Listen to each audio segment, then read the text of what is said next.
Sabe aquelas coisas que a gente faz sem nem pensar? Tipo checar o celular assim que acorda? Porque algumas rotinas são tão automáticas, enquanto outras decisões parecem uma verdadeira batalha. Hoje, a gente vai mergulhar na ciência por trás dos nossos hábitos e descobrir o poder oculto que molda nosso dia a dia.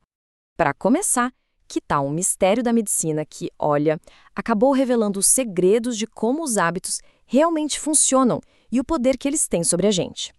E é aqui que entra a história incrível de Eugene Polly, um homem cuja vida, depois de uma tragédia, acabou mudando a ciência para sempre. Pensa só, uma infecção viral simplesmente apagou a parte do cérebro dele responsável pela memória, o hipocampo. Ele ficou num estado de amnésia permanente. Basicamente, ele vivia só no agora, incapaz de guardar qualquer informação nova por mais de um minutinho. E o que os pesquisadores descobriram foi fascinante. A memória consciente dele tinha ido embora, mas uma outra parte do cérebro, uma parte bem mais primitiva, os gânglios basais, ainda funcionava. Era ela que permitia que ele agisse nesse piloto automático. Foi a prova que faltava. Os hábitos moram num lugar totalmente diferente da nossa neurologia. Tá, mas como é que funciona esse tal de piloto automático? Para descobrir isso, cientistas lá do MIT fizeram um experimento com ratinhos num labirinto e ficaram de olho no cérebro deles em tempo real. E o que eles encontraram foi um padrão super simples, mas muito poderoso, que o cérebro segue toda vez que cria um hábito. E olha, esse padrão se tornou a chave para entender praticamente tudo que a gente faz no automático. Eles chamaram isso de loop do hábito.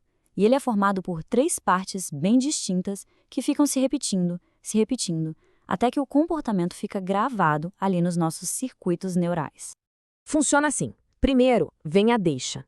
É o gatilho. Ela aciona uma rotina, que é o comportamento em si.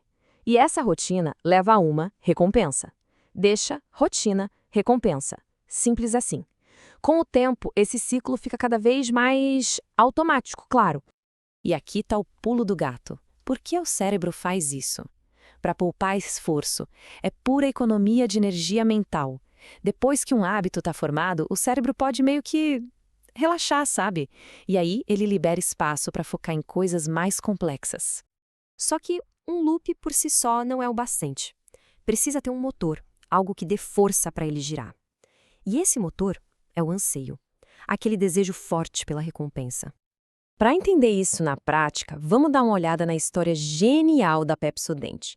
Eles, literalmente, criaram um hábito nacional do zero e transformaram a higiene bucal numa rotina para milhões e milhões de pessoas. E o mais curioso disso tudo é que os anúncios do Hopkins criaram um desejo, um anseio pela recompensa, que era aquela sensação de frescor, de formigamento na boca. As pessoas começaram a associar isso com limpeza, e essa sensação virou o verdadeiro prêmio. Pois é, essa expectativa, essa antecipação da recompensa é exatamente a definição neurológica do anseio. É isso que move o loop do hábito. O cérebro começa a querer a recompensa antes mesmo de fazer a rotina. Ok, se os hábitos são essa força toda, como é que a gente faz para mudar algum? Bom, é aí que entra a chamada regra de ouro da mudança. A sacada principal é a seguinte: não adianta tentar lutar contra um hábito, tentar apagar ele. O caminho é reformular. Aqueles caminhos no cérebro nunca somem de vez, então o segredo é criar um novo caminho mais forte. E a regra é brilhante de tão simples. Mantenha a mesma deixa e a mesma recompensa. Só que, no meio, você coloca uma nova rotina. Você não luta contra o loop, você trabalha com ele. Vamos ver um exemplo prático. O caso da Mandy, que roía unhas. Ela usou exatamente essa regra para parar. A deixa, o tédio e a recompensa, a estimulação física, continuaram as mesmas. O que mudou? Só a rotina no meio do caminho.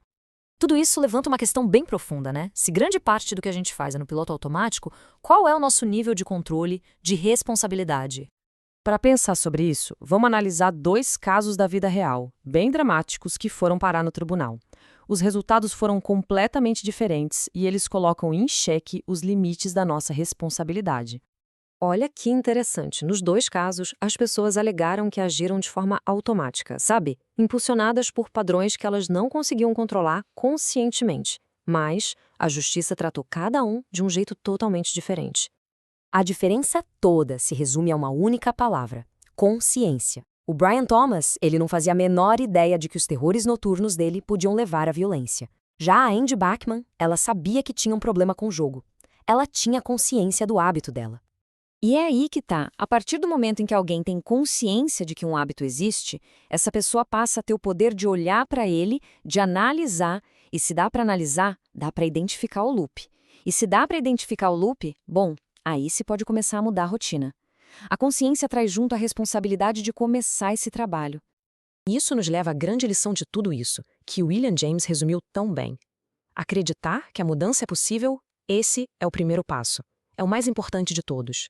Sem essa crença, o processo de mudança simplesmente não começa. A ciência nos mostra que entender como o mecanismo funciona é o primeiro passo para assumir o controle. O poder não está em eliminar os hábitos, mas sim em entendê-los para poder conscientemente redesenhar cada um deles. Fica a reflexão. Qual seria aquele hábito que valeria a pena mudar, sabendo que isso é sim possível?